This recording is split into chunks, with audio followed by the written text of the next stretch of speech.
bumi Nepal yang terjadi baru-baru ini menyisakan duka yang mendalam bagi masyarakat dunia, khususnya Nepal. Lebih dari 8.000 orang meninggal dunia karena gempa yang berkekuatan 7,8 skala Richter tersebut. Jumlah itu termasuk wisatawan yang datang dari berbagai negara. Nepal merupakan salah satu negara tujuan wisata karena letaknya yang dekat dengan pegunungan Himalaya yang memiliki puncak paling tinggi dari seluruh gunung di dunia. Gempa bumi adalah salah satu bencana alam yang ditakuti penduduk dunia. Hampir di seluruh belahan bumi pernah mengalami bencana alam yang satu ini. Kali ini kita akan membahas lebih dalam lagi mengenai gempa bumi.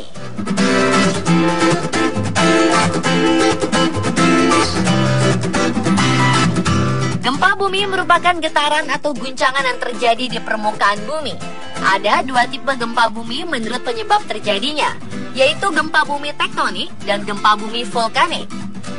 Bumi kita ini, walaupun padat, selalu ada pergerakan oleh lempeng-lempeng bumi tersebut. Ada kalanya pergerakan bumi tersebut terlalu besar hingga tidak dapat ditahan dan timbullah getaran. Bayangkan saja, jika sebuah benda bertabrakan pasti terjadi guncangan. Gempa bumi yang diakibatkan oleh pergeseran lempeng dinamakan gempa bumi tektonik. Selain karena adanya pergeseran lempeng, gempa bumi juga bisa terjadi karena energi yang dikeluarkan oleh magma dari perut bumi. Jika energi tersebut terlalu besar, akan menimbulkan guncangan. Biasanya keadaan ini terjadi di daerah sekitar gunung berapi. Gempa yang dihasilkan ini dinamakan gempa bumi vulkanik. Biasanya, jika jumlah energi itu tidak mampu dibendung oleh gunung berapi, setelah gempa akan terjadi letusan gunung berapi.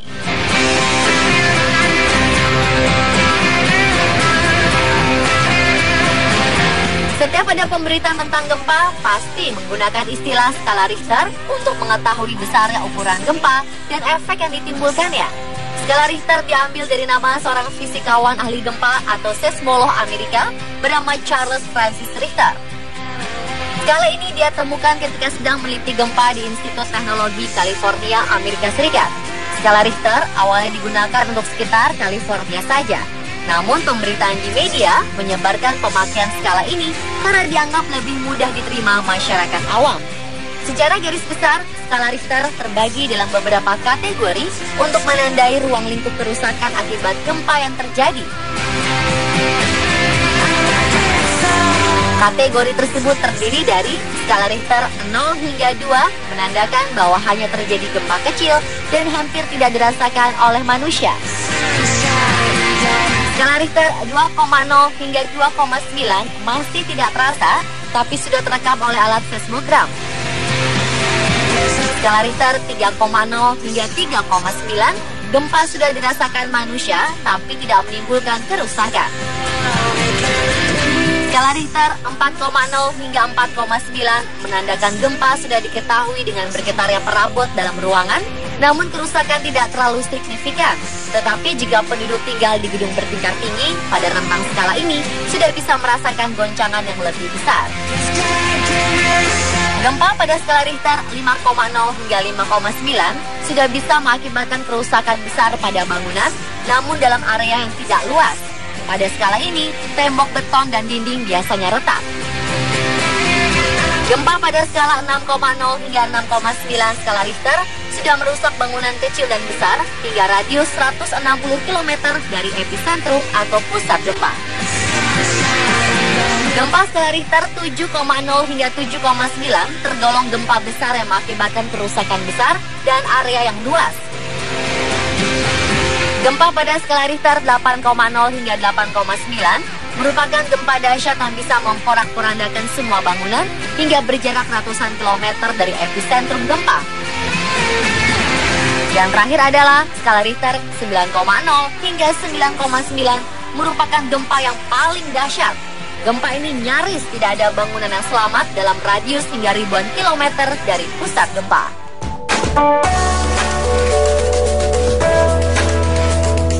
Sebenarnya, pengukuran gempa tidak hanya menggunakan skala Richter saja, karena skala Richter ini pun banyak kekurangannya.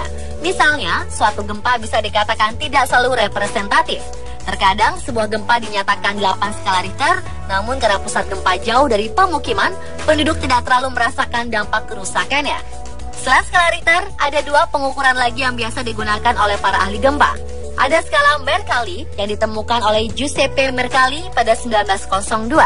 Skala ini terbagi menjadi 12 pecahan berdasarkan informasi dari orang-orang yang selamat dari gempa dan membandingkan tingkat kerusakan akibat gempa. Skala ini tidak bertahan lama karena terlalu subjektif. Skala yang kedua adalah skala kekuatan momen. Metode pengukuran ini ditemukan oleh Tom Hanks dan Hiro Kanamori sebagai pengganti skala Richter dan banyak digunakan oleh seismologis. Namun metode ini menggunakan rumus perhitungan yang sangat rumit sehingga sulit dimengerti masyarakat awam.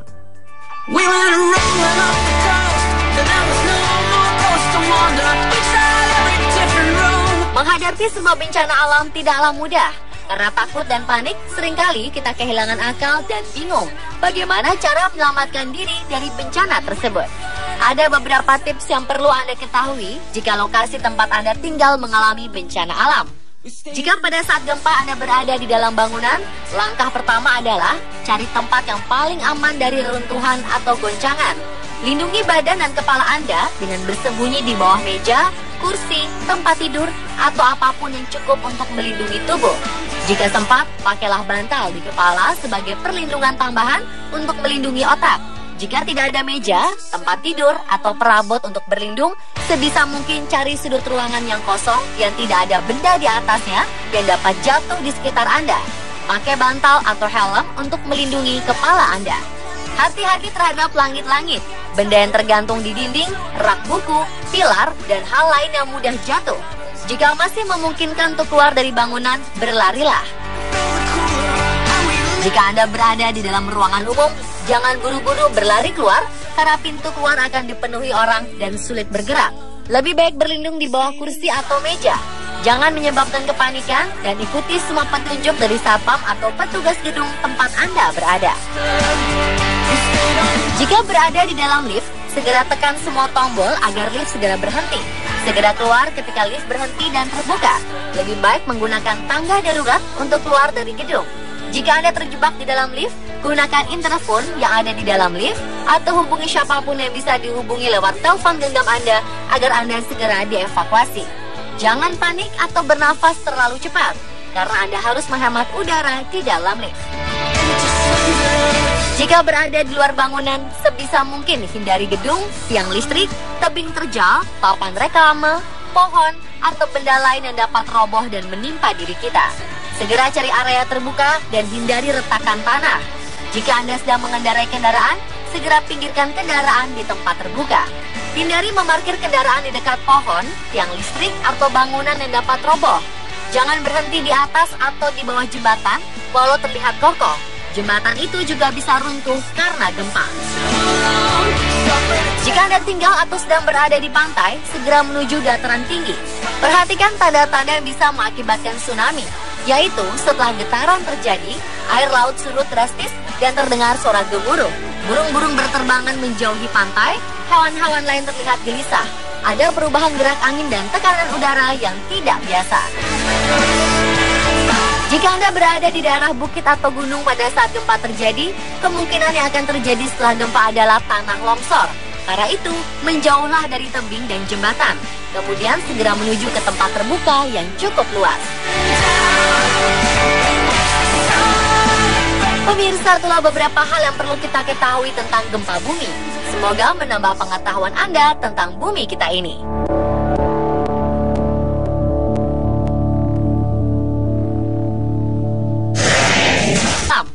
Jika pada saat gempa Anda berada di dalam bangunan, langkah pertama adalah cari tempat yang paling aman dari reruntuhan atau goncangan.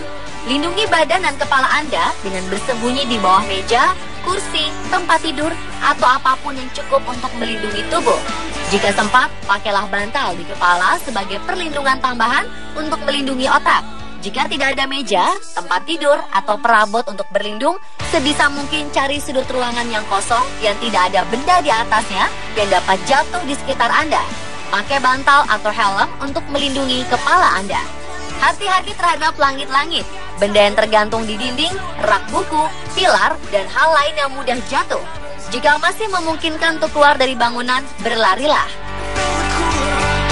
Jika Anda berada di dalam ruangan umum, jangan buru-buru berlari keluar karena pintu keluar akan dipenuhi orang dan sulit bergerak. Lebih baik berlindung di bawah kursi atau meja. Jangan menyebabkan kepanikan dan ikuti semua petunjuk dari satpam atau petugas gedung tempat Anda berada. Jika berada di dalam lift, segera tekan semua tombol agar lift segera berhenti. Segera keluar ketika lift berhenti dan terbuka. Lebih baik menggunakan tangga darurat untuk keluar dari gedung. Jika Anda terjebak di dalam lift, gunakan interfon yang ada di dalam lift atau hubungi siapapun yang bisa dihubungi lewat telepon genggam Anda agar Anda segera dievakuasi. Jangan panik atau berusaha hubungi siapapun yang bisa dihubungi lewat telepon genggam Anda agar Anda segera dievakuasi. Jangan panik atau bernafas terlalu cepat karena Anda harus menghemat udara di dalam lift. Jika berada di luar bangunan, sebisa mungkin hindari gedung, tiang listrik, tebing terjal, papan reklame, pohon, atau benda lain yang dapat roboh dan menimpa diri kita. Segera cari area terbuka dan hindari retakan tanah. Jika Anda sedang mengendarai kendaraan, segera pinggirkan kendaraan di tempat terbuka. Hindari memarkir kendaraan di dekat pohon, tiang listrik, atau bangunan yang dapat roboh.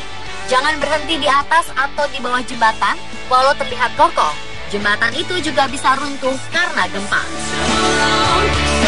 Jika Anda tinggal atau sedang berada di pantai, segera menuju dataran tinggi. Perhatikan tanda-tanda yang bisa mengakibatkan tsunami, yaitu setelah getaran terjadi, air laut surut drastis dan terdengar suara gemuruh. Burung-burung berterbangan menjauhi pantai, hewan-hewan lain terlihat gelisah. Ada perubahan gerak angin dan tekanan udara yang tidak biasa. Jika Anda berada di daerah bukit atau gunung pada saat gempa terjadi, kemungkinan yang akan terjadi setelah gempa adalah tanah longsor. Karena itu, menjauhlah dari tebing dan jembatan. Kemudian segera menuju ke tempat terbuka yang cukup luas. Pemirsa, itulah beberapa hal yang perlu kita ketahui tentang gempa bumi vulkanik. Bumi kita ini, walaupun padat, selalu ada pergerakan oleh lempeng-lempeng bumi tersebut. Ada kalanya pergerakan bumi tersebut terlalu besar hingga tidak dapat ditahan dan timbullah getaran. Bayangkan saja, jika sebuah benda bertabrakan pasti terjadi guncangan. Gempa bumi yang diakibatkan oleh pergeseran lempeng dinamakan gempa bumi tektonik. Selain karena adanya pergeseran lempeng, gempa bumi juga bisa terjadi karena energi yang dikeluarkan oleh magma dari perut bumi. Jika energi tersebut terlalu besar, akan menimbulkan guncangan. Biasanya, keadaan ini terjadi di daerah sekitar gunung berapi. Gempa yang dihasilkan ini dinamakan gempa bumi vulkanik. Biasanya, jika jumlah energi itu tidak mampu dibendung oleh gunung berapi, setelah gempa akan terjadi letusan gunung berapi.